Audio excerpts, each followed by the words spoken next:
जी, अस्सलाम वालेकुम students. 9th class है हमारे पास फिज़िक्स की। तो जो नई टेक्स्ट बुक है 2025 में, तो उसका जो चैप्टर नंबर 3 है डायनामिक्स। ओके, तो इसकी जो एक्सरसाइज के न्यूमेरिकल्स को हम सॉल्व करने की कोशिश कर रहे हैं। तो 3.1 से लेकर ये 3.7 तक हमने लास्ट वीडियो में निकाली थी अलग अलग वीडियो में डिटेल के साथ। आज हम जो करेंगे वो 3.8 न्यूमेरिकल होगा, क्योंकि ये एक्सरसाइज के न्यूमेरिकल होते हैं तो थोड़ा सा मुश्किल होता है। चलो चैप्टर में तो जो सॉल्व एग्जाम होते हैं वो बच्चे कर लेते हैं। तो आइए इसको स्टार्ट करते हैं। बिस्मिल्लाहिर्रहमानिर्रहीम सल्लल्लाहु ताला अला मुहम्मद सल्लल्लाहु अलैहि वसल्लम। अच्छा जी, a ball of mass 0.4 kg is dropped on the floor from a height of 1.8 metre. यानी कि एक गेंद है, ये मेरे पास क्या है, फर्श कह ले, ज़मीन कह ले। तो एक गेंद है जिसका मैथ है 0.4। ये गेंद है जिसका मैथ है 0.4 kg। इसको नीचे गिराया जाता है ज़मीन पर, फर्श पर। ओके, और यहाँ से लेकर यहाँ जो हमारा डिस्टेंस, जो फासला है वो 1.8 मीटर है। अच्छा, नेक्स्ट है the ball rebounds straight upward to a height of 0.8 metre. अब जो बॉल यहाँ से छोड़कर यहाँ टकराकर अब जो वापस जाएगी तो वो वापस ही मुकम्मल नहीं जाएगी, बल्कि वो यहाँ तक रहेगी, यहाँ तक। ठीक है, जो जिसका हाइट ये दी गई है कितनी है, 0.8।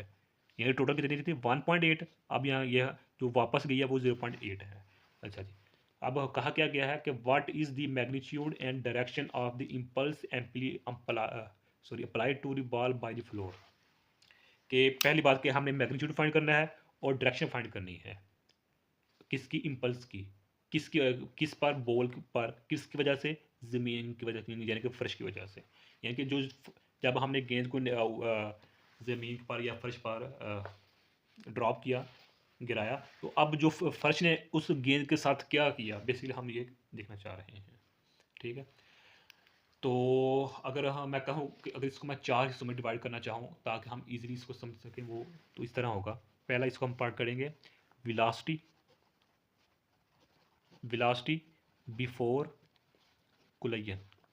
ठीक है, ये हेडिंग दे देनी आप लोगों ने, ये हेडिंग है। ठीक है, वेलोसिटी बिफोर कोलिजन, यानी कि जब हमने कोलिजन नहीं की, जब जो गेंद हमारे पास, ये गेंद ज़मीन के साथ अभी तक नहीं टकराई। ठीक है, उस वक्त जो हमारे पास जो वेलोसिटी होगी वो कितनी है, किसकी, बॉल की, इस बॉल की।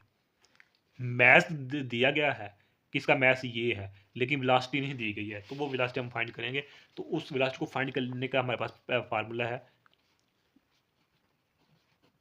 ये हमारे पास फार्मूला, ये फार्मूला हम चैप्टर में भी पढ़ चुके हैं, लेकिन इस पर मैं इंशाल्लाह इस चैप्टर नंबर 3 के जो थ्योरेटिकल कंसेप्ट है इसको भी मैं इंशाल्लाह कवर करने की कोशिश करूँगा नेक्स्ट वीडियोज़ में। अभी फ़िलहाल टाइम की इशू चल रहा है मैनेजमेंट का। अच्छा जी, ये अब ये फार्मूला है, ये V1 क्यों लिखा, अपनी आसानी के लिए लिखा है ये V1। ठीक है, अब इधर हम वैल्यू पुट कर देते हैं। 2 वैसे वैसी है, जी 9.8 है हमारे पास, यानी कि जो जी की वैल्यू है वो 9.8 मीटर पर सेकंड है। ठीक है, मीटर पर, ये फिक्स वैल्यू है। हम जानते हैं ज़मीन की वजह से कि ज़मीन हर चीज़ को अपनी तरफ खींचती है। अच्छा जी, अब जो हाइट है वो दी गई है 1.8 है। ओके, तो जब इसको हम सॉल्व करेंगे तो मेरे पास जवाब आएगा -5.94 मीटर पर सेकेंड। ये मेरे पास वेलोसिटी नंबर 1 आ गई है। अब जब ये बॉल को हमने अभी तक गिराया नहीं है, अब हमें 2 चीज़ें पता लगी है।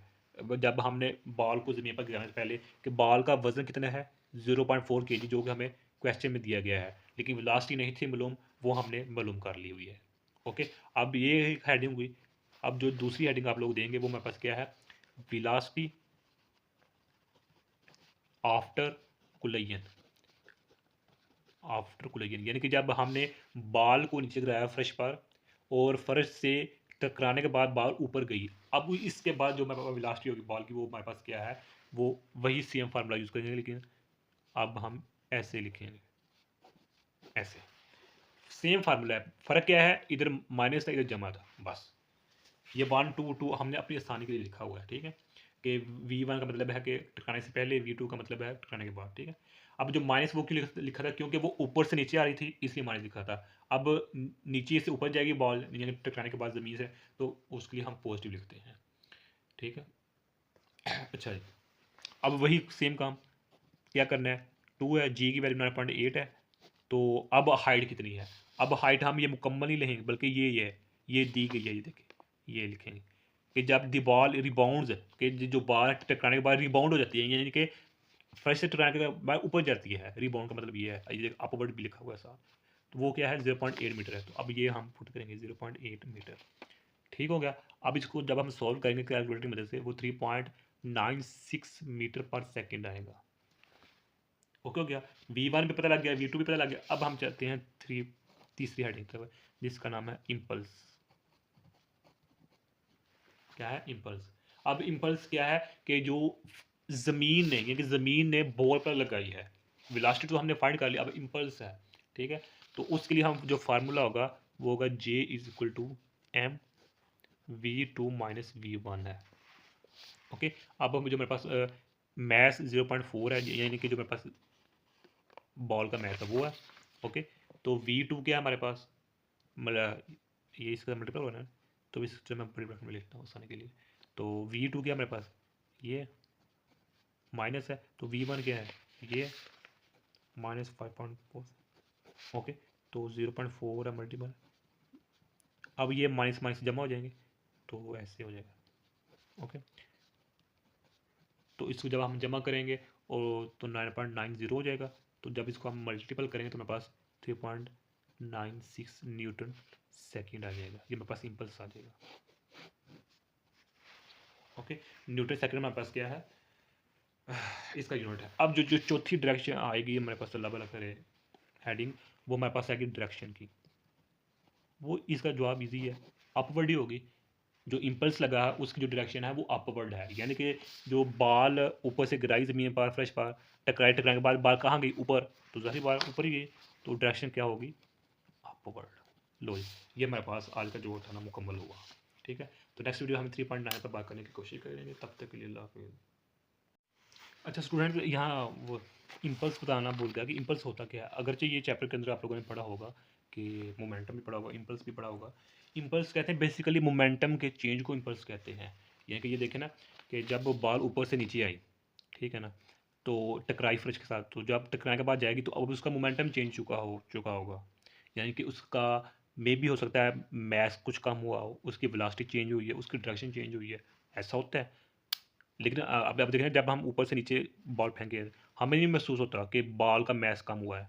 लेकिन जब हम माइक्रोस्कोप या माइक्रो लेवल पर जाते हैं, नैनो लेवल पर जाते हैं, तब हमें पता चलता है कि कुछ ना कुछ हीट की फॉर्म में मैस कम हुआ है, रिड्यूस हुआ है, और वेलोसिटी भी कम हुई है। जाहिर बात है, देखिए ना, पहले यानी कि हाइट कितनी थी, अब हाइट कम हो गई है, तो वेलोसिटी भी है और डायरेक्शन का भी हिसाब है।